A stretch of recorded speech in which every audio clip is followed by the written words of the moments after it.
Dollar کی صورت میں آپ نے مصنوعی جس طرح مارکیٹ کو چلایا, جس طرح قرضے لے کے چیزیں گروی رکھی, اور اس کا جو اب رزلٹ آ رہا ہے, تو اب آپ دیکھیں کہ اس کا ذمہ دار کون ہے؟ کوئی ذمہ داری لینے قبول نہیں کر رہا, ایک دوسرے پہ ذمہ داریاں ڈال لیں.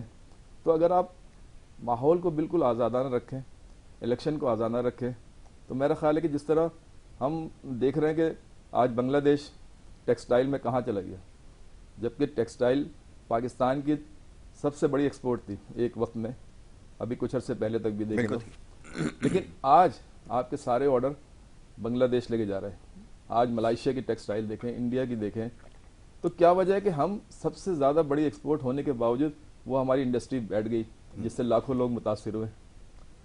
تو پھر جب یہ آپ پاور ان کو دیں گے, اب وہ ہوتا کیا ہے کہ کسی کو 3 سال بعد ہٹا دیتے ہیں, کسی کو 3.5 سال کے بعد ہٹا دیتے ہیں, پھر وہ عوام میں آگے کہتا ہے کہ جی میں نے تو ابھی یہ پالیسیاں مرتب کرنی تھی اور آگے یہ رزلٹ آنا تھا, لیکن مجھے موقع ہی نہیں دیا گیا. ابھی آپ دیکھیں 16 مہینے کی جو گورنمنٹ تھی, اس میں بھی آپ نے دیکھا کہ انہوں نے پچھلی گورنمنٹ جو ان سے تھی اس میں بڑے بڑے دعوے کیے, لیکن جب وہ گورنمنٹ میں آئے تو وہ کچھ کر نہیں سکے. اور اچھا پھر دوسری بات یہ کہ اب آپ یہ دیکھیں جو عوامی رائے اس وقت ڈیولپ ہوئی ہے, اگر آپ اس کو آزادانہ چھوڑ دیں اور وہ لوگ حکومت میں آتے ہیں, وہ اپنی پالیسیاں بناتے ہیں جو عوام کو ڈلیور کر, جیسے میں نے پچھلے پروگرام میں کہا تھا کہ ہمارے یہاں ایک عرصے تک مذہب اور قومیت کی سیاست چلتی رہی ہے, ڈلیوری کی نہیں ہوئی. مطلب ہے کہ جو جس علاقے میں جس قومیت کا تھا اس نے کہ جی میں نے اپنی قوم کے لیے کر دیا. ایک قوم بنائے اور ایک سوچ بنائے, ٹھیک ہے, اور پھر اس کے بعد آپ ان کو فیصلہ کرنے کا اختیار دیں. ابھی آپ دیکھیں کہ ہمارے یہاں پٹھان, پنجابی, سندھی, بلوچی, دیوبندی, بریلوی, اور یہ ان سب کو بانٹ کر, تو جب تک آپ یہ اس پہ کام نہیں کریں گے, ایک قوم نہیں بنائیں گے, اور اس قوم کا متفقہ فیصلہ جو ہوگا وہ ملک میں لاگو نہیں کریں گے, جب تک آپ کے معاملات صحیح نہیں ہوتے. چند افراد کے فیصلوں سے جو رزلٹ آیا ہے 50 سال 71 کے بعد سے آپ دیکھ لیں کہ جو جس طرح آپ کی انڈسٹری نیچے گئی ہے ابھی, اور جس طرح آپ کا ڈالر, تو اس سے جو مصنوعی آپ نے ایک ماحول بنایا ہوا تھا وہ ختم ہو گیا. ٹھیک ہے, اب یہاں روکتے ہیں, ذرا بابر صاحب کی طرف چلتا ہوں. بابر صاحب, انہوں نے کہا کہ آزاد اور شفاف انتخابات کا جب انعقاد یقینی بنایا جائے گا تو معاملات خود بخود صحیح ہو جائیں گے. ماضی کا انہوں نے حوالہ یہاں پر دیا جاوید صاحب نے. یہ بات درست ہے کہ تسلسل کے ساتھ حکومت کسی نے بھی نہیں کی, تاہم جو کچھ ہوتا رہا وہ بھی ہمارے سامنے ہے. اب یہ فرمائیے کہ اب یہ وہی نعرے ہیں, یہ وہی ساری باتیں ہیں جو دہرائی جا رہی ہیں, بلکہ اب تو میں یہ دیکھ رہا ہوں اس وقت کہ کسی بھی سیاسی جماعت کے پاس کسی بھی قسم کا کوئی ایجنڈا نظر نہیں آتا, کوئی سیاسی بیانیہ نہیں جاری کیا جا رہا, اور بڑا مشکل نظر آ رہا ہے. تو کیا اس کی وجہ یہ ہے کہ یہ سمجھ چکے ہیں کہ لوگوں کا اعتماد اٹھ چکا ہے, کیا جائے؟ سوال یہ پیدا ہوتا ہے. بسم اللہ الرحمن الرحیم. بہت شکریہ یاسر بھائی, تھینک یو. میں سمجھتا ہوں یاسر بھائی بات یہ ہے کہ اگر ہم سنجیدہ طریقے سے اس بات کو سوچیں گے نا, تو یہ جس طرح میرے بھائی نے کہا کہ کوئی 2.5 سال رہا, کوئی 3 سال رہا, تو ہم بیسک اس کی وجہ میں نہیں جاتے کہ کیوں رہا. ٹھیک ہے نا, ایک بندہ بزنس کرتا ہے, اگر وہ کوئی کاروبار میں دیکھ لیتا ہے کہ یار مجھے اپنے کاروبار پہ توجہ دینی ہے, اپنے ملک پہ توجہ دینی ہے, یا اس کو سنبھالوں گا تو یہ کاروبار میرا رن کر جائے گا اور میری آگے فیملی تک چلتا رہے گا. اگر وہ اس پہ توجہ نہیں دے گا تو وہ 2 سال 3 سال بھی بڑی مشکل سے چلے گا, وہ بیچ میں ٹوٹ جائے گا. جو حکومتیں جب یہ اس وقت جو اب دیکھیں نا سارے میدان میں اس وقت, میں تو وہ لفظ نہیں کہنے چاہتا کہ جس پوزیشن میں میدان میں عوام کو دوبارہ دھوکہ دینے کے لیے سارے کے سارے ہم یہ کر دیں وہ کر دیں, لیکن 70 سال سے بھی بھلے 3.5 سال یہ بھی رہے, مانتے ہیں ہم, مثلا 3.5 سال یہ رہے خیبر پختونخوا میں, یہ 16 سال سے رہے عمران خان صاحب. تو مثلا جو ہے نا مجھے تھوڑا سا یہ کہنا ہے کہ افسوس سے کہ آج عوام بھی سمجھ چکی ہے اور سمجھ رہی ہے ابھی کہ یہ پھر ہمیں ایک دفعہ لالی پمپ دینے آ رہے ہیں جو ہزاروں مثلا پیچھے 50 سال سے ہمیں دے رہے ہیں, کہ آ رہے ہیں جا رہے ہیں, پھر اس کے بعد 5 سال ہمیں نظر نہیں آتے. ہمیں یہ سوچنا ہوگا کہ ان کے ساتھ ایسا کیوں ہوتا ہے. پہلی بات جو بھائی نے کہا کہ فیئر فرینڈ الیکشن بالکل ہونے چاہیے, 100% ہونے چاہیے. میری تو تجویز یہی ہے, اداروں کو بھی دے رہا ہوں, تمام لوگوں کو دے رہا ہوں کہ 1 مہینے میں پاکستان میں الیکشن ہونے چاہیے, پورا 1 مہینہ لگنا چاہیے. صوبہ وائز الیکشن ہو اور پھر 1 ہفتے بعد دوسرے صوبے میں ہوں, اور ایسا الیکشن ہو کہ ان سیاسی رہنماؤں کو بالکل قطعی طور پر بینڈ کر دیا جائے, ان کی کمپین اور الیکشن کی ووٹ ڈالنے کی جگہ تک بھی یہ نہ آئے. بالکل ٹھیک ہے, آزادانہ لوگ جائیں, ووٹ ڈال کے آئیں, دیکھا جائے گا پھر کس کو دیں, اور پھر اعلان کریں, اور پھر دیکھیں دیکھ ایک بات ہوتی ہے، ضروری نہیں کہ ہم الیکشن کوئی ایسا بندہ جیت کے آیا جس کو پتہ ہی نہیں ہے کہ میں نے ملک کو کس طرح لے چلا، تو ایسا بھی نہیں ہوتا کہ وہ ملک کو تباہ کروائیں. بالکل ایجنسیز ہیں، فورسز ہیں، دوسرے لوگ ہیں، اس کو پریشرائز کر سکتے ہیں کہ آپ قابل بندہ لے کے آئیں سامنے. ٹھیک ہے، کمپنی چلتی ہے، اس کا سی او اگر جو ہے نا وہ ورک نہیں کرے گا تو وہ کسی اور کو لازمی رکھے گا کہ یار میں اس کو رکھوں تاکہ میری کمپنی کو اچھا چلائے. سب سے پہلے ہمیں اسی بات پہ آنا ہے کہ یہ جھوٹ اور دھوکہ جتنا عوام کے ساتھ ہو رہا ہے اس وقت عوام بلک رہی ہے اور ان کو الیکشنوں کی پڑی ہوئی ہے. جی یہ نہیں سمجھتے کہ ہم سارے مل کر تھوڑے وقت کے لیے ملک کے اوپر توجہ دیں. یہ پارٹیوں کو ڈیفینڈ کر رہے ہیں سارے، نون والے اپنا رو رہے ہیں، پیپل پارٹی والے اپنا رو رہے ہیں، پی ٹی آئی والے اپنا رو رہے ہیں، دینی جماعتیں وہ اپنا رو رہی ہے کہ ہمیں کہیں نہ کہیں کوئی مل جائے کچھ. تو پھر مجھے نہیں سمجھ آتی کہ ان کا نام یہ بار بار کیوں لیتے ہیں جا کے. جب ان کو ضرورت پڑتی ہے السلام علیکم سر آپ آ جائیں، ہم پھنس گئے آج ہمارے ملک میں. میں دور لمبی بات میں نہیں جاتا، چلو وہ میں اب ہر پروگرام میں کہتا ہوں، مجھ پہ تنقید بھی ہوتی ہے جی کہ آپ ہمارا نام لے کے کسی کو چور کہتے ہیں. میں کہا چلیں جی آپ چور ٹھہرے، ٹھیک ہے، لیکن ہم نہیں آپ کو کہتے، اس لیے نہیں کہتے کہ ابھی کورٹ نے کوئی ڈیسیجن نہیں لیا، نہ آپ کے لیے نہ عمران خان کے لیے، کیونکہ عمران خان کے اوپر بھی بہت ایلیگیشن ہے. کسی کے لیے نہیں لیا. ہم کسی کو اس وقت تک قصوروار نہیں ٹھہریں گے جب بڑی عدالت سے فیصلہ نہیں آئے گا. اور ایک تو ہوتا ہے نا کہ پریشرائز والے فیصلے وہ نہیں مانتا کوئی، وہ واقعہ جو فیصلہ آئے گا اس کو لوگ ہر آدمی مانے گا کہ یہ آدمی کرپٹ ہے. یہ سارے آپس میں پہلے سوچ لیں کہ ہم نے ملک کو کیا کرنا ہے. جو ملک کی حالت ہے، جو ملک کو جس طرف لے گئے ہیں، کسی ایک آدمی کے بس کی بات نہیں ہے، کسی ایک پارٹی کے بس کی بات نہیں ہے کہ وہ کہے کہ جی ہم آ جائیں گے. پہلے بھی آپ آئے تھے، بڑی پاور سے آئے تھے. میں کہتا ہوں عمران خان جیسا طاقتور وزیر اعظم نہیں تھا کوئی. کیا کیا سر 3.5 سال؟ صرف ہمیں یہی نعرے سنے، چور چور کے علاوہ کوئی ترقیاتی کام نہیں، کچھ نہیں، کوئی نعرہ نہیں سنا. بھائی وہ کام عدالتوں کے، جی جی آپ عدالتوں کے کام، وزیر اعظم سب کا ہوتا ہے. میں نے پہلے بھی کئی دفعہ کہا کہ وزیر اعظم کسی پارٹی کا نہیں ہوتا، وہ سارے پاکستان کا ہوتا ہے. اس کو سب کو ساتھ لے کے چلنا چاہیے. یہ انا کا مسئلہ بناتے ہیں. پھر جب دیکھتے ہیں کہ ملک ڈوبتا ہے تو کوئی بھی ملک ہوگا دنیا کا، اس کی فورسز حرکت میں آئیں گی، اس کے لوگ حرکت میں ہیں جو ملک کو دیکھتے ہیں. وہ بیٹھ کے دیکھیں گے نہیں کہ آپ سب کچھ کر لو پھر ہم آئیں گے. ہمارے ملک میں کوئی بھی حالات خراب ہوتے ہیں تو آپ کے پاس پولیس نہیں ہے، آپ کے پاس سول لوگ نہیں ہیں کام کرنے والے، پھر ہم انہی کی طرف دیکھتے ہیں. بارش کا پانی نہیں، پھر آج ان کو بڑی آسانی سے کہہ دیتے ہیں کہ جی وہ یہ سب کچھ کرتے ہیں. بھائی آپ خود اپنے منہ سے اس وقت تعریفیں کرتے ہو کہ جی ہمیں یہاں سے یہاں پہنچا دیا انہوں نے. تو بیسک ہمیں سر اب اس ٹائم پہ جانا چاہیے کہ غریب آدمی اور پاکستان کو تباہ ہو رہا ہے. جس طرح آپ نے بزنس کی بات کی، بزنس تباہ ہو رہا ہے، لوگوں کا روزگار نہیں مل رہا ہے. کون سا انہوں نے کوئی پروجیکٹ لائے؟ یہ کہتے ہیں ٹیکسٹائل باہر چلی جی، کیوں گئی؟ میرا سوال ہے کیوں گئی؟ کیا ہمارے ملک میں ان کو تحفظ نہیں دے سکتے؟ کاروباریوں کو ہم تحفظ دیتے ہیں، ان کو بڑھاتے کہ یہ آپ کاروبار بڑھائیں، آپ انڈسٹری بڑھائیں. اگر انڈسٹریز بڑی ہوگی، بزنس بڑا ہوگا یاسر بھائی، تو اگر کسی کے اوپر پیٹرول اگر 10 15 20 روپے مہنگا بھی ہو جائے تو لوگ افورڈ کر لیتے ہیں، اس لیے کہ ان کے پاس بزنس ہوتا ہے. آپ کے پاس بزنس ہے نہیں، کام ہے نہیں، اور آپ غریب کے لیے مزید جو ہے نا مسئلے پیدا کر رہے ہیں. آپ کا اپنا گھر 2 لاکھ 3 لاکھ میں نہیں چلتا، اور ایک غریب آدمی کو جس کے 10 بچے کھانے والے، 5 بچے کھانے، اس کو کہتے تم 32,000 میں اپنا گزارا کرو. یہ نہیں چلے گا سر، اب بالکل نہیں چلے گا. دیکھیں اب لوگ ان بڑی بڑی پارٹیوں سے مایوس ہو رہے ہیں. یہ نعرے بڑے لگا رہے ہیں، بڑے شوق سے سارے لگا رہے ہیں، لیکن آپ گراؤنڈ پہ جائیں، آپ فیلڈ میں جائیں، کیونکہ ان لوگوں کا تو کام ہے نا کہ بڑی بڑی جگہوں جلسے کر لیتے ہیں. یہ جو پارٹیوں والے نا یہ کہتے ہیں بس سارے ہمارے ساتھ.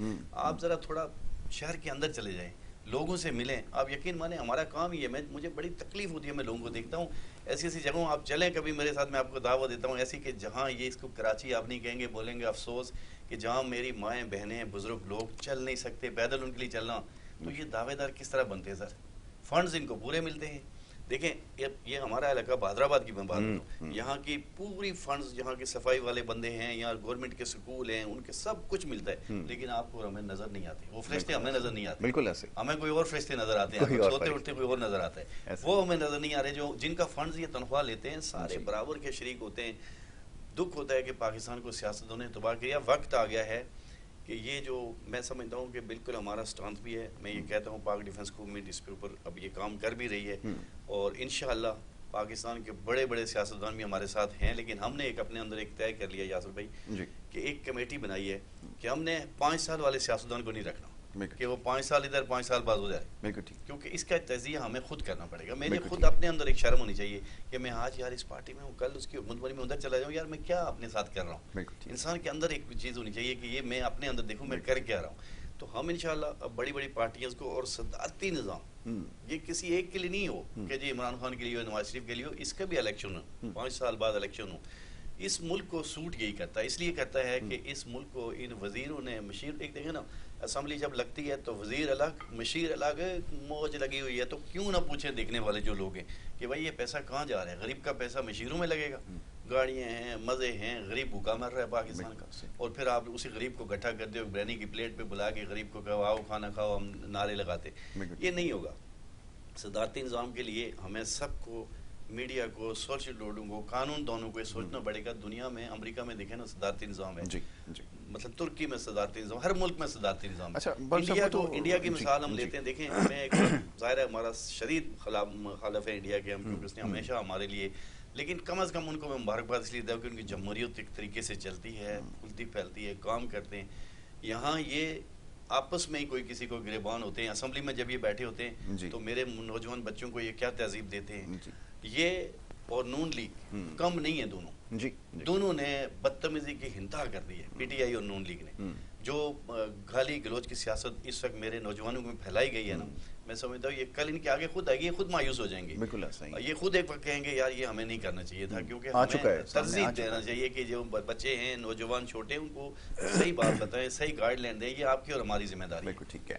اور صاحب ابھی اس کے اوپر بھی بات کر لیتے ہیں کہ صدارتی نظام کیا ان تمام مسائل کا حل ہے؟ پاکستان میں تجربہ رہا ہے اور اس کے بعد بھی جو کچھ ہوا وہ کوئی ایسی چیز نہیں ہے، اس کی کوئی قابل ذکر ایسا کام نہیں ہوا جس کو آج یاد رکھا جائے.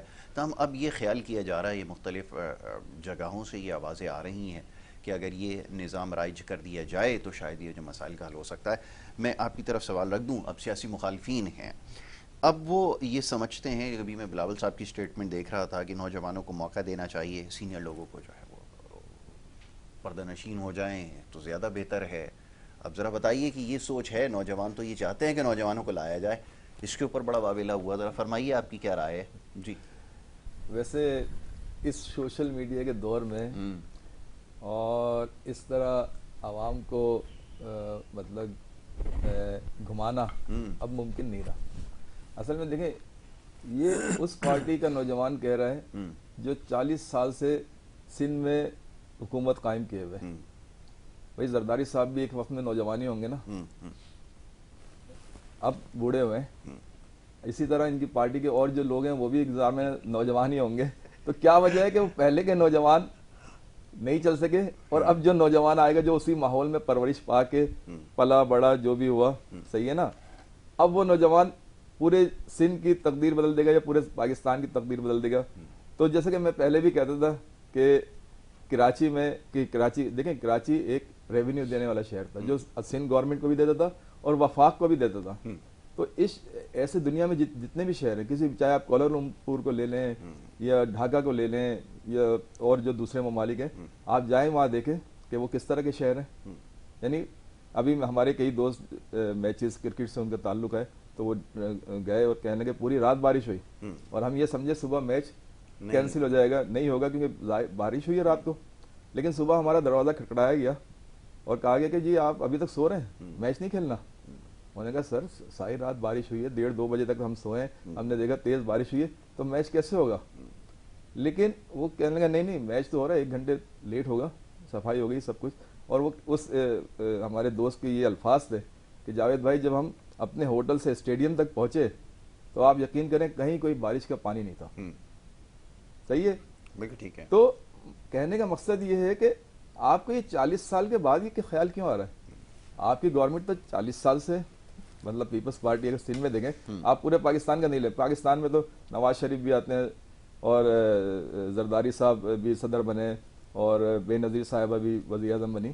آپ صرف سندھ کا ہی لے لیں تو سندھ میں آپ نے کون سے ایسے کام کیے کہ جو سنہری حروفوں میں لکھنے والے یا اس شہر کو آپ نے. بریک لینی ہے، گفتگو یہیں سے شروع کرتے ہیں. یہ اسی نقطے سے گفتگو کا آغاز کرتے ہیں. ایک چھوٹی سی بریک کے لیے کہا جا رہا ہے، ایک بریک ہے، بریک کے بعد واپس آئیں گے. آپ دیکھتے رہیے ہمارا پروگرام.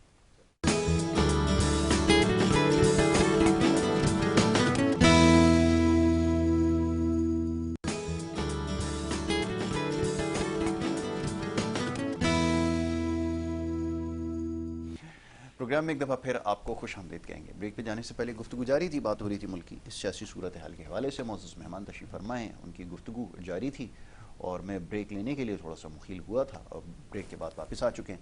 پیپلز پارٹی کی حکومت کو آپ تنقید کا نشانہ بنا رہے تھے اور آپ نے کہا کہ گزشتہ جو ہے وہ 40 سال میں 4 دہائیوں سے زیادہ کا ٹائم یہاں پر ہو چکا ہے. تاہم جو کچھ ہے صورتحال وہ ہمارے بھی سامنے, اس پہ اختلاف نہیں ہے. فرمائیے.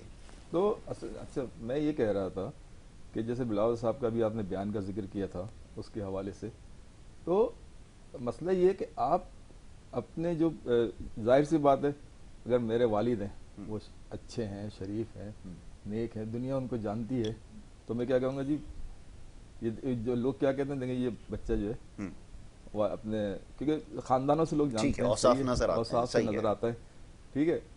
تو اب کیا وجہ ہے کہ آپ کہتے ہیں جی 70 سال والوں کو سائڈ کر دیں؟ سر وہ سینئر ہیں, وہ تجربے کار ہیں, یا تو انہوں نے کوئی ایسے کام کیے ہیں کہ جو آپ اپنے کریڈٹ نہیں لینا چاہتے ہیں. ورنہ عام طور پہ نارملی اب جیسے بھٹو صاحب تھے, آج بھٹو صاحب کا نام لے کے سب کریڈٹ لیتے ہیں, تو انہوں نے کوئی اچھے کام کیے. ان کے تو آپ کو پتا ہے کہ 77 میں ان کو جب پھانسی دی گئی تھی اس کے بعد سے لے کے اب تک لوگ جو پرانے پیپلز پارٹی کے وہ ان کے نام پہ چل رہے ہیں. تو کیا وجہ ہے کہ آپ چاہ رہے ہیں کہ جی زرداری صاحب یا جو پرانے سیاستدان ہیں, سینئر سیاستدان ہیں, وہ سائڈ ہو جائیں؟ کوئی تو وجہ ہوگی نا اس کی, اور اس کی وجہ یہی ہے کہ انہوں نے وہ کام نہیں کیے کہ جس سے عام آدمی ان کا گرویدہ ہوتا, چاہے وہ انٹیریئر سندھ ہو, چاہے وہ سندھ کے شہری علاقے ہوں. آپ نے دیکھ لیا. اچھا, ابھی ان کو تنقید کا نشانہ بنا رہے تھے, ان کو تنقید کا سینئر کو, کیونکہ اگر آپ نے کام کیے ہوتے ہیں تو آپ اس سے کریڈٹ لیتے ہیں اور باقاعدہ ان کے نام. اب بھٹو صاحب کا کریڈٹ کیوں لیتے ہیں لوگ؟ بھٹو صاحب نے یا بے نظیر صاحبہ کا لوگ کہتے ہیں جی ہماری لیڈر تھی, بے نظیر رانی, بے نظیر شہید, اس طرح کے ان کے القابات دیتے ہیں اور پوری مطلب کہ سب ان کی عزت کرتے ہیں. تو اس کی وجہ انہوں نے کوئی نہ کوئی ایسے کام کیے ہیں. تو جب آپ ایسے کوئی کام کرتے ہیں تو پھر چاہے وہ دنیا میں ہو یا نہ ہو ان کا کریڈٹ لیتے ہیں. تو پھر یہ بیان دینے کی ضرورت کیا تھی؟ ٹھیک ہے. اچھا, پھر دوسری بات یہ کہ جن کو آپ کہہ رہے ہیں کہ جی شہباز شریف صاحب, یا جن کو ابھی 3 مہینے پہلے کی بات ہے کہ آپ انہی کی کابینہ میں اور انہی کے جو وزیر, اگر ان کی لسٹ نکالی جائے تو میرے خیال سے شاید آپ ہی 9 عمر اس میں کابینہ میں تھے, وزیر خارجہ. وہ بھی تربیت کے لیے آپ کو ہنا ربانی کھر دے دی گئی تھی کیونکہ وزیر خارجہ کا ان کو زیادہ تجربہ تھا. تو وہاں سے آپ نے تربیت لی, آج انہی لوگوں کے خلاف آپ بیان دے رہے ہیں. ٹھیک ہے, میں بابر صاحب کی طرف آتا ہوں. بابر صاحب, یہ سیاسی جو مکالمہ ہے یہ چلتا رہتا ہے, ایک دوسرے پہ الزام تراشی ہے. بالکل ہے. یہ ذرا فرمائیے اس کا کیا نتیجہ نکلتا ہے؟ مجھے ایک بات بلاول نے جو بات کی ہے جس بھی کانس میں کہ ٹھیک ہے ہم بزرگ جو سیاستدان رہنما ہیں ان کو ضائع نہیں کر سکتے, بالکل ٹھیک ہے, لیکن میں ایک بات آپ کو بتا دوں, اگر خان صاحب کی عمر اگر 50 سال ہوتی نا تو میرے بھائی یہی کہتے کہ بلاول کا بیان درست ہے. بالکل درست ہے. ٹھیک ہے. اب کیونکہ خان صاحب, زرداری صاحب, نواز شریف ایک ہی لیول پہ, تھوڑی بہت 1 سال 2 سال اوپر نیچے, 70 سال کی نہیں. میں تھوڑی سی وضاحت کر لوں. اصل میں ایک جنرل میں نے بتایا, مطلب میں نے صاحب ہے, ایک مثال ہے, یا بھٹو صاحب تھے یا بے نظیر صاحبہ تھی, تو ان کے دیکھیں ہر ایک کو اپنے کاموں کی وجہ سے یاد کیا جاتا ہے اور کام کی وجہ سے. میں اسی پہ آ رہا ہوں. دیکھیں میں نے یہ کہا ہے کہ جس طرح میں نے پہلے کہا کہ صدارتی نظام کے فائدے, صدارتی نظام جیسے امریکہ کے اندر بھی ہو رہا ہے, ٹھیک ہے نا, 2 موقع ہونے چاہیے. اس کے بعد وہ جتنا بھی پاپولر کیوں نہیں ہوئے گا, کسی صورت نہیں ہونا چاہیے. بجائے دوسری پارٹی کا دوسرا بندہ نکالے تاکہ جاوید بھائی کا نمبر آئے, میرا بھی آئے, اور کسی کا بھی آئے. ٹھیک ہے. چاہے کچھ ہم اس بات پہ, یہ جو موروثی سیاست ہے نا کہ بیٹا پوتا پوتی نواسی نانا, یعنی اس سے ہم جس دن باہر آ جائیں گے نا تو میں سمجھتا ہوں ملک ترقی کرے گا. دیکھیں بلاول کا بیان ظاہری بات ہے کہ بڑا حیران کن ہے, کیونکہ اس کے والد جو ہے, اس میں کوئی شک نہیں ہے کہ اس وقت کے موجودہ سیاستدانوں میں سے سب سے بہترین اور سمجھدار سیاستدان, بھلے دوسرے وے میں جو بھی وہ ہیں, ہمیں پتہ ہے کہ سیاسی ایک مائنڈ رکھنے والا آدمی ہے, سمجھوتا کرنے والا آدمی ہے, ہر چیز پہ بات کرنے والا آدمی ہے. ٹھیک ہے.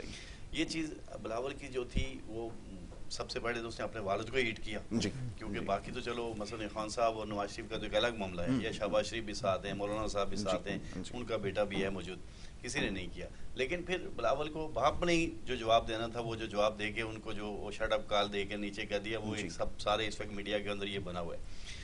دوسری بات رہی, انہوں نے بھائی کے سامنے کی بات کی تھی کراچی کا, واقعی مجھے افسوس ہوتا ہے, ان کا بھی کراچی سے تعلق ہے, اور غالباً مجھے فخر اس لیے ان پہ ہے, کراچی کی ایم کیو ایم پہ بھی فخر ہے, اس لیے ہے کہ کہ کسی بڑے کرپشن میگا کرپشن میں لوگ شامل نہیں ہیں.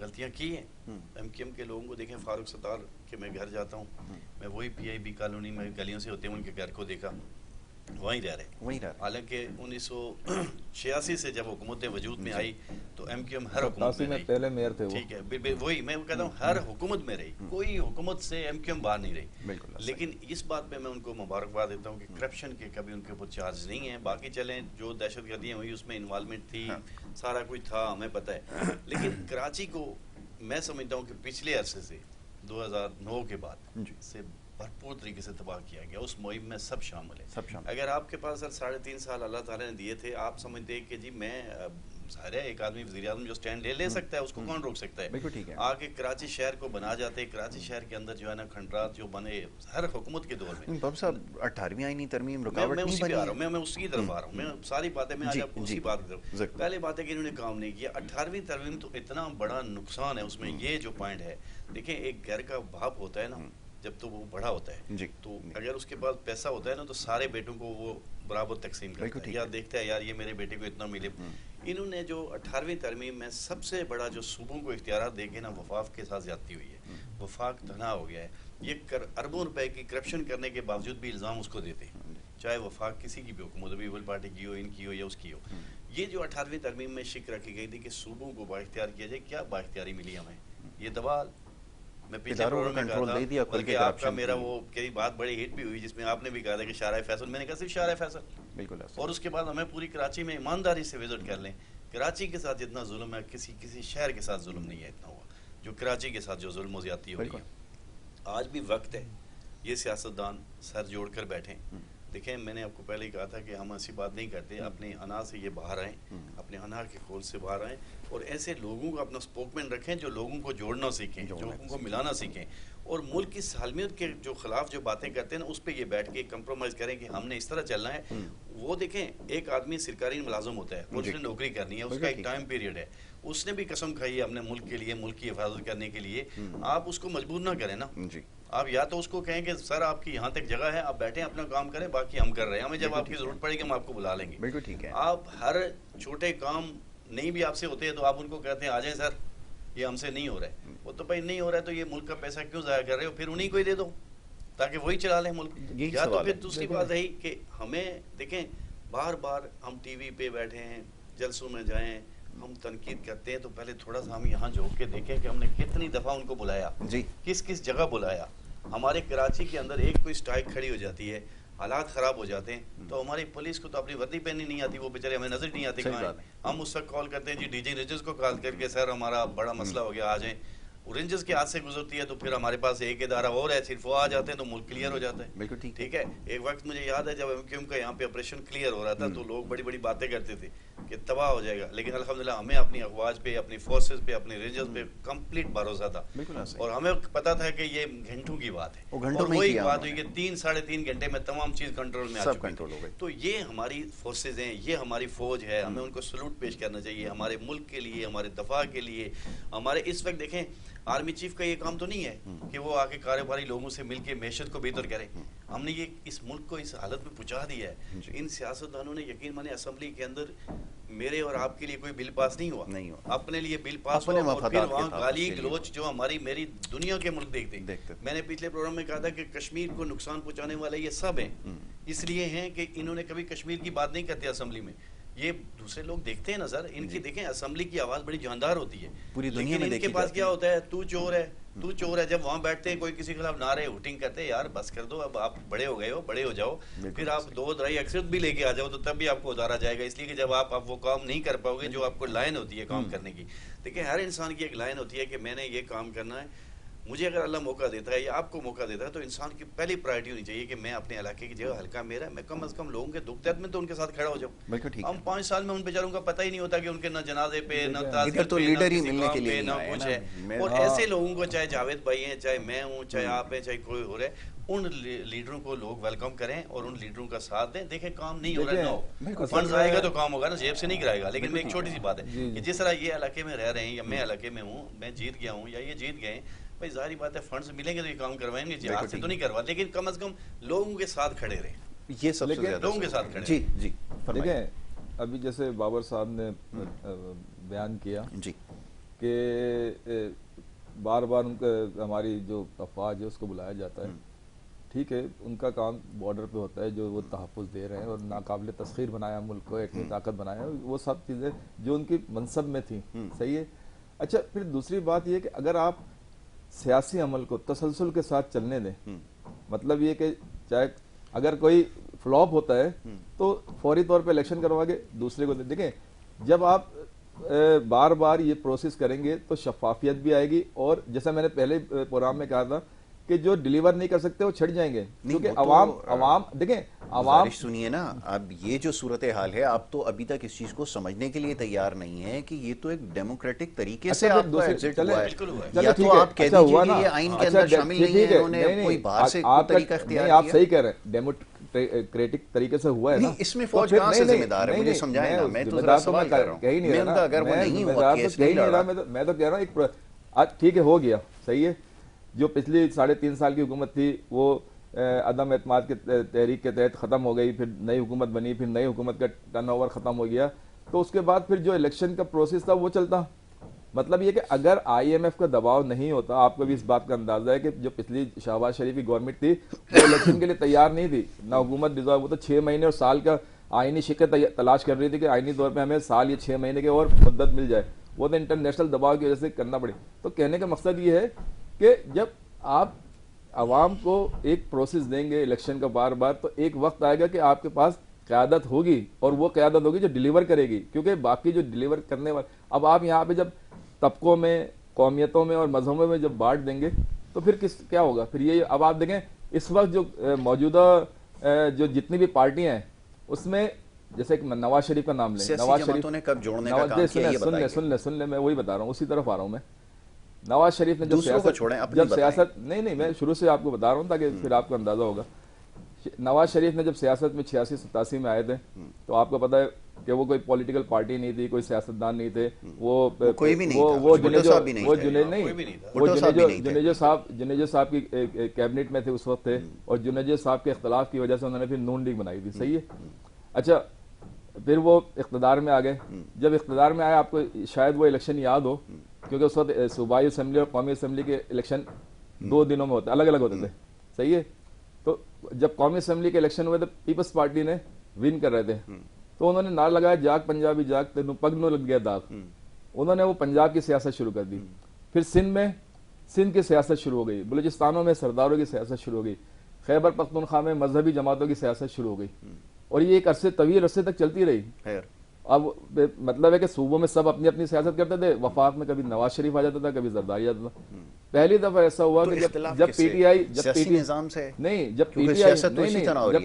آئی تو یہی تو ہمارے بگاڑ ہے کہ ہم ان چیزوں سے نکل کے ایک قوم بن جائیں، ایک پلیٹ فارم پہ آ جائیں۔ اچھا میں اسی طرف آ رہا ہوں کہ جب پی ٹی آئی آئی، اچھا ہاں اب آپ میں اسی طرف آ رہا ہوں کہ جب پی ٹی آئی آئی، خان صاحب آئے تو آپ نے دیکھا کہ انہوں نے جہاں جہاں جلسے کیے، چاہے وہ کراچی کا جلسہ ہو، چاہے وہ پنجاب کا جلسہ ہو، چاہے وہ خیبر پختونخوا کا جلسہ ہو، سارے جلسے کامیاب تھے۔ اچھا ان کا جلسہ جب وہ لیڈر وہاں سے نکلتا تھا نا ایئرپورٹ سے، تو وہ شارع فیصل جہاں ختم ہوتی ہے وہاں تک لوگ موجود تھے۔ نہیں آپ یہ دیکھیں پی ٹی آئی کا آپ دیکھیں کہ اس میں پٹھان بھی ہوتے ہیں، اس میں پنجابی بھی ہوتے ہیں، ساری جماعتوں کے اندر یہ کون سی کوئی جماعت ہے؟ ان کے اندر بھی ہے، اگر آپ اردو بولنے والوں نے بنائی تھی، اس کے اندر پٹھان بھی ہے، آپ جلسے کو اہمیت نہیں دیتے، وہ سب میں ہوتا ہے، آپ نے کہا یہ سب میں ہوتا ہے، وہ سب میں ہوتا ہے، تو سر پھر اس کا سادہ سا آسان سا حل ہے الیکشن کروا لیں، تاکہ الیکشن میں آ جائے۔ اب آپ وہ بھی نہیں کروا رہے، آپ یہ بھی نہیں کروا رہے، آپ یہ بھی نہیں کر رہے، تو پھر کس طرح پتہ چلے گا کہ کون ہے؟ اکاؤنٹ دیکھیں نا، پچھلے دور میں جب پی ٹی آئی کا دور تھا خان صاحب، تو آپ دیکھیں وہ کیسز جو سالہ سال سے چل رہے تھے، صرف پیشیوں سے آگے بڑھ نہیں رہے تھے، انہوں نے ان کو جب فائنلائز، نہیں تو وہ تو 200 کے سر وہ پہلا بابر صاحب کی بات میں آ رہا ہوں، میں اسی میں آ رہا ہوں۔ دیکھیں میں صرف آپ کے 3.5 سال کی بات کرتا ہوں، چلیں آپ کے ساتھ میری یہ آج بات ہے، مجھے 3.5 سال میں بتائیں کہ کون سا انصاف کا بول بالا ہوا؟ ایک نمبر ایک ایک کر کے بات بتاؤں۔ سب سے پہلے عمران خان نے کہا تھا, میں نے نہیں کہا تھا, یا یاسر بھائی نے نہیں کہا تھا, یا شاید آپ نے بھی نہ کہا, اور بھی کسی نے. سب سے پہلے عمران خان نے کہا تھا کہ پنجاب کے سب سے بڑا ڈاکو پرویز الہی. ڈاکو آپ کے پاس آ گیا, فریش ہو گیا, صاف ہو گیا, ٹھیک ہے, اس کی ڈاکو ختم ہو گئی. آپ سنتے جانا. پھر آپ نے ایک ہمارے ملک کا وزیر اعظم تھا جو جس کی زبان جو ہے نا لنڈے کی تھی اور ڈگری انگلینڈ کی تھی. مجھے دکھ سے کہنا پڑتا ہے یہ چیز, جس کو میں نے بھی چاہا تھا کہ یہ ملک کو سنبھالے گا, ٹھیک ہے نا. جب اس کی میں نے یہ اسپیچ سنی تھی کہ میں تمہیں چھوڑوں گا نہیں, تم آؤ تو وزیر اعظم بننے کے بعد, میں نے کہا یہ میرے ملک کا وزیر اعظم ہے یار, ایک پڑھا لکھا آکسفورڈ یونیورسٹی کا وزیر اعظم ہے, یہ وزیر اعظم کو زیب دیتی ہے اس طرح کی تقریریں کرنا. میں تمہیں 3.5 سال, آپ مجھے بتائیں, آپ تو الٹیمیٹل دیتے تھے لوگوں کو, شیخ رشید دیتا تھا, آپ کے وزیر دیتے تھے, دیکھنا اگلے ہفتے میں اس کا کام ہو جائے گا. آپ روڈوں سے لوگوں کو اٹھاتے تھے. آپ کو کیا خوف نہیں تھا کہ ہم یہ کام کیوں کر رہے ہیں؟ آپ کو میں ایسے ایسے لوگ بتا سکتا ہوں, آپ نے ایسے ایسے لوگ اٹھائے جو آج بھی آپ کی فیور میں. شاید خاقان ورسی نے کیا جرم کیا تھا, آپ نے اس کو راستے سے اٹھا دیا. آپ اپنا احتساب کریں کہ آپ نے 3.5 سال میں کتنے غلط کام کیے جس کی وجہ سے آپ کو یہ ساری چیزیں دیکھنی پڑی. ٹھیک ہے, میں نے آپ کو کہا کہ سیاسی اختلاف ہوتے ہیں, کاروائیاں بھی ہوتی ہیں, سب کچھ ہوتا ہے, وزیر اعظم سب کا ہوتا ہے. وزیر اعظم کو یہ لائن استعمال نہیں کرنی. آپ کو میں بتاؤں کہ یہ 3.5 سال میں اگر ملک کے اوپر توجہ دے دیتے یا قانون کے اوپر توجہ دے دیتے یا ساری چیزیں, ان کے پاس شہباز گل ایک وہ لندن سے اور لا کے بٹھایا تھا جو انکوائریوں میں اربوں روپے اس نے ضائع کی اور کھا کے یہاں سے بھاگ گیا. میں واضح کہتا ہوں, دیکھیں شہباز گل اور دوسرا شہباز گل, شہزاد اکبر, اور یہ جو وہ یہ ایک اور ہے جو نا فواد چودھری, جس کو کوئی پارٹی میں کبھی نون میں تو کبھی پیپل پارٹی تو کبھی مشرف کے ساتھ, یہ لوگ پارٹی کے اسپوک مین بن گئے. شیخ رشید ایک سیٹ والا, وہ بھائی نہ تم 13 میں نہ 3 میں, ہر بدتمیزی تمہارے منہ سے نکل دیا, تو نے اس ملک میں جتنی بدتمیزی پھیلائی ہے بے نظیر سے لے کے آج تک جو ہے نا, مثلا میں سمجھتا ہوں کہ سارے قصوروار ہیں. ان سب لوگوں کو عمران خان نے اپنی چھتری کے نیچے دے دیا. اور پی ٹی آئی کا جو صحیح ورکر تھا, جس نے صحیح جینون محنت کی تھی, میں ہر پروگرام میں کہا کہ اس کو کوئی آخری وقت میں, وہ چیمہ کو جو ہے نا گورنر بنایا, وہ بھی آخری وقت میں جب ملک کے حالات جو ہے نا وہ ہو رہے تھے. تو یہ پہلے اپنا بتائیں کہ انہوں نے 3.5 سال میں یقین مانے کہ جو بنانے کے بدلے یہ جیل بھرتے رہے, یہ لوگوں کو پکڑتے رہے, ان کو ٹارچر کرتے رہے. آپ کا نیب کا چیئرمین ایسا تھا, اس کے اوپر الزام تھے ایک خاتون کو پکڑ کے اس کے, کیا آپ نے کیا بہت سارے کام تھے سر, آپ مجھے بتائیں نا, ایک کاروائی بتا دیں کہ ہاں عمران خان نے ایک کوئی کاروائی کی نہیں کی. ٹھیک ہے, وہ اب کیا کہتے ہیں, اب یہ ان کے کسی بھی جگہ ہوں تو کہہ رہے تھی وہ ہم نے نہیں کیا, وہ انہوں نے کیا تھا. بھائی آپ چیف ایکٹریس سے ملک کے, آپ جو وزیر اعظم تھے, آپ اسی وقت آ جاتے, بولتے یار یہ رکھو سنبھالو, میں کسی کے ساتھ یہ نہیں کرتا ہوں, میں نہیں کرتا ہوں, ٹھیک ہے, میں جا رہا ہوں اپنی عوام کے پاس. دیکھیں یہ جو کام عمران خان نے کیا, یہ نواز شریف نے بھی کیا تھا غلام اسحاق خان کے دور میں. یہ پاپولری حاصل کرنے کے لیے سب کرتے ہیں, میں صاف کھلی بات کرتا ہوں, مجھے کسی پارٹی سے کوئی ٹکٹ نہیں لینا یا کوئی نہیں, میں اپنی عوام کی فیور میں بات کروں گا اور کرتا رہوں گا. ٹھیک ہے نا, میں نہ ان پارٹیوں میں کبھی شامل ہونے کا سوچتا ہوں, اس لیے نہیں کہ مجھے پتہ ہے کہ ان پارٹیوں کے اندر کیا مائنڈ ہے, کیا چیز ہے. ہمارے جیسا آدمی چل ہی نہیں سکتا, کیونکہ اس کو صبح ایک گائیڈ لائن دی جاتی ہے کہ یہ بولنا ہے, اس سے زیادہ نہیں بولنا. بالکل ٹھیک. تو یہ ہمیں ملک کے لیے بولنا ہے.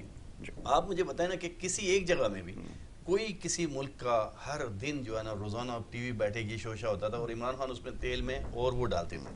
جب وزیر اعظم سے بات پوچھی اور وہ تسبیح ہاتھ میں رکھی ہوئی, یار آپ لوگوں کو جو ہے نا یہ ساری چیزیں چھوڑو, اب وقت آ گیا ہے کہ اگر میں تو سمجھتا ہوں کہ میں جو آئینی ادارے ہیں, سپریم کورٹ ہے, جو جوڈیشری ہیں, جو اسٹیبلشمنٹ ہے, میں سب کو یہ کہوں گا کہ ایک دفعہ چلیں, ان کے بہت شوق ہیں, موقع دیں, ان کی کسی وزیر اعظم کو نہ گرایا جائے. ہاں اگر کوئی ملک کے خلاف سازش کر رہا ہے, میں کہتا ہوں اس کو ٹانگ دیا جائے, فوراً ہی ٹانگ دیا جائے, ختم ہو جائے, جھانڈا ہی ختم ہو جائے. ایک سن لیں, فوراً ہی ٹانگا جائے, اس کو بلیک میل نہیں کیا جائے. یہ دیکھیں, اگر بلیک میل کوئی نہیں کرتا سر, کہ اس کے جرم کو چھپا کے اس کو بعد میں بلیک میل کیا جائے. ہمارے سامنے بھی یاسر بھائی بہت ساری چیزیں, ادھر چینی چور بیٹھا ہے, ادھر میڈیسن چور بیٹھے ہیں ساتھ. میں بتا رہا تھا, وہ آدمی ایماندار نہیں ہو سکتا. میں جتنا بھی ایماندار ہوں, ادھر چور چینی چور ہو, اس طرف میڈیسن چور بیٹھا ہو, اور میں کہوں کہ میں نام لیے بغیر میں بتا رہا تھا, وہ دوسری پارٹی کے 6 مہینے پہلے چھوڑ کر آئے تھے. اب اگر اللہ آپ کو لے آئے, میری دعا ہے کہ عمران خان جیل سے آئیں, ان کے ساتھ بالکل میں اس بات میں کوئی زیادتی نہیں ہونی چاہیے, ان کو آنا چاہیے انصاف کے مطابق ہوئیں, لیکن خدارہ سیکھ لیں. دیکھیں جی, ابھی بابر صاحب نے بڑی لمبی بحث کی اور بڑا اس میں صحیح کہا کہ جو بھی جرم کرے اس کو ٹانگ دینا چاہیے. صحیح ہے, اس کو بلیک میل نہیں کرنا چاہیے, اس کے جرم کو چھپا کے اور اس کو بعد میں بلیک میل کریں آپ, یہ غلط ہے. اچھا, عمران خان کے 3.5 سالہ دور میں آپ دیکھیں جس طرح عدالتیں کام کر رہی تھیں اور جس طرح جو پیشیاں سال سن شاہد خاقان صاحب, آپ کہہ رہے ہیں کہ انویسٹیگیشن